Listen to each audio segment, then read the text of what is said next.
5 moments of adversity during which I can still remember. Narayana, by Krishna's mercy. Etavan Sankhya Yogabhyam Swadharma Parinishthaya Janma Labha Parah Punsam Ante Narayana Smriti.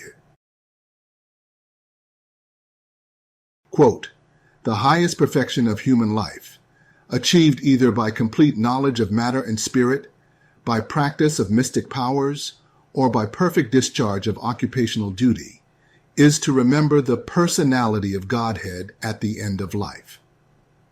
Shrimad Bhagavatam 2.1.6. 1. Witnessing cruelty towards others. I just can't take it. I have to witness it directly, it seems. There is nothing I can do about the situation either. I do not have proper authority over others. It is their responsibility, and they are derelict. I could never imagine being so cruel to others, especially innocent dependents. It makes me wonder why we are even here. 2. Unexpectedly the focus of envy. Literally, I can't talk about anything with anyone. If I mention the car I drive, they have to bring up their own situation. A story from work, a triumph in finances, a victory over adversity? Nope, no one wants to hear it. If anything, they become more envious of me. Is this how life should work? Are we not supposed to wish others well? 3. Feeling a lack of appreciation. Doesn't it seem like the more you do for someone, the less they appreciate you? They forget so quickly. You slip up just once, and they are upset with you for a long time. Do they not understand the struggle involved in the sacrifice? I am supposed to live only to serve their needs? These people are the worst. 4. Feeling a lack of direction in life. I feel totally lost. Why are we even here? We remain for a short amount of time. What does it matter if others are impressed? They are equally as flawed. Why should their opinion matter? Just who exactly are we looking to please ultimately? Everything is a giant waste of time, it seems. 5. The loss of a loved one. I get it that this stuff happens. It is part of life. As soon as someone appears, they are set to one day disappear. But still, the pain of loss is difficult. I miss the departed so much. Their presence alone provided so much comfort. I wish there was a way to be sure that they are now okay. That would alleviate a lot of my concerns. The recommendation from Shastra is to fix up this life such that there will no longer be a vulnerability to suffering. The same Shastra reveals the ultimate cause of suffering. Birth is where everything begins.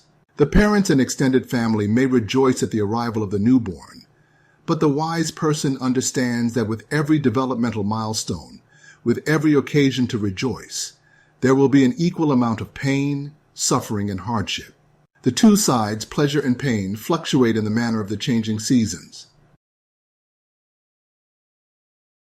Matra sparshastu konte, shitoshna sukh dukhda, agama paino nityas, tan stitikshasva bharat. Quote, O son of Kunti, the non-permanent appearance of happiness and distress, and their disappearance in due course, are like the appearance and disappearance of winter and summer seasons. They arise from sense perception, O scion of Bharat, and one must learn to tolerate them without being disturbed. Lord Krishna, Bhagavad-gita 2.14. The human birth is something like a reclamation project, rehab from beginning to end, such that the cause of misery will finally be eliminated. The one way to judge success, to earn the passing grade, is to measure the consciousness at the time of death. We are the student in this regard, so it is someone else providing the assessment. Yam vapi smaran bhavam, tyajatya ante kalevaram, tam evaiti konte, sada tad bhav bhavita. Quote, whatever state of being one remembers when he quits his body, That state he will attain without fail. Lord Krishna, Bhagavad-gita 8.6. Shastra says that we should remember Narayana. He is the Supreme Personality of Godhead.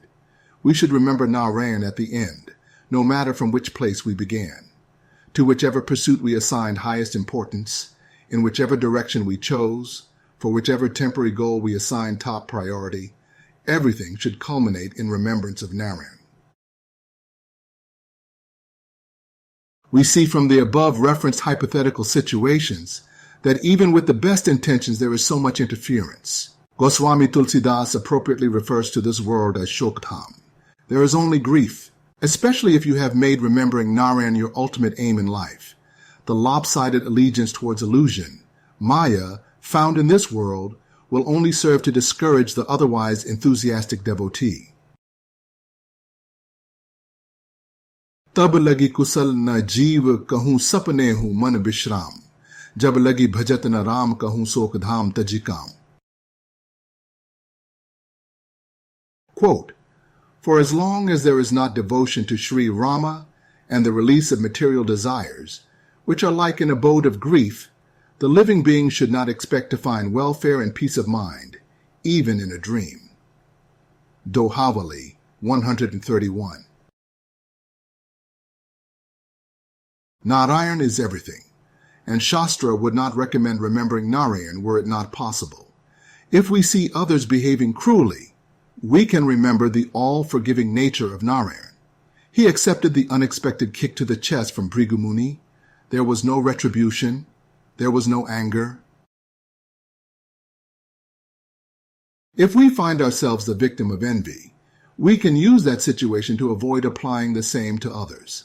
Envy is inevitable in this world, but His Divine Grace A.C. Bhaktivedanta Swami Prabhupada explains that the envy should be without malice. We should not interfere with the progress of others, but should rather take inspiration from them.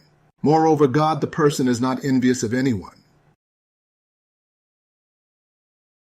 Samoham sarva bhuteshu, na me dveshyo istina priyas, ye bhajanti tu mam bhaktya, maite teshu chapya aham. Quote, I envy no one, nor am I partial to anyone. I am equal to all. But whoever renders service unto me in devotion is a friend, is in me, and I am also a friend to him. Lord Krishna, Bhagavad-gita 9:29. The general mood of society in the material world is miserliness. Follow the way of the Kripana. Take as much as possible. Make friendships along the lines of personal interest. What can this person offer me? How will this association benefit me? Therefore, lack of appreciation is understandable. We take so much from nature, but how much do we appreciate the respective elements, such as sunlight, rain, wind, and the earth? To remember Narayana is to appreciate the source of men. He is the source of everything, in fact.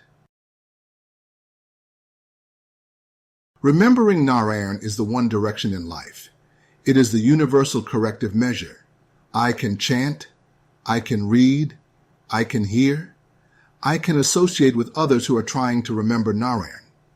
Whether I am in karma, in yoga, or simply following my occupational duty, sudharma, I can still try to remember Narayana as my highest objective. If I am feeling the pain of separation from a loved one, such as a departed parent, I should know that Narayana has universal access. He is inside of everyone. He always accompanies the living being. He remembers every birth from the past. He knows the future as well. By remembering him, I know that wherever the departed landed, the Supreme Lord is with them. In closing, properly to understand that wherever to land, the departed not alone as the best friend known, Narayana with them to stay, Smriti the only way, at the beginning and middle too, until the final moments through.